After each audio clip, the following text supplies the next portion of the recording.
ഈശ്വരൻ തന്നെയാണ് ഏറ്റവും വലിയ കലാകാരൻ എന്ന് വീണ്ടും വീണ്ടും പറയാൻ തോന്നുന്ന രീതിയിൽ അത്ഭുതപ്പെടുത്തുന്ന ഒരു സ്ഥലമുണ്ട് നമ്മുടെ കേരളത്തിൽ. മൊട്ടക്കുന്നുകളും പുൽമേടുകളും പുക പോലെ ഉയർന്നു പൊങ്ങുന്ന മഞ്ഞുമൊക്കെയായി പരുന്തുംപാറ അങ്ങനെ തല ഉയർത്തി നിൽക്കുകയാണ്.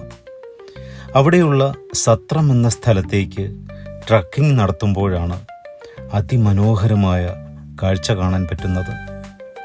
നമ്മൾ ഊട്ടിയിലും കാശ്മീരിലും ഒന്നും പോകേണ്ട ആവശ്യമില്ല.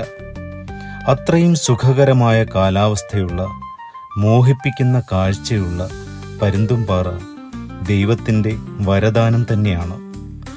ആരും പരിപാലിക്കാതെ തന്നെ പച്ചപ്പട്ടു വിരിച്ച പ്രകൃതിയുടെ പൂന്തോട്ടം ഇവിടെ സഞ്ചാരികളെ തേടുന്നു.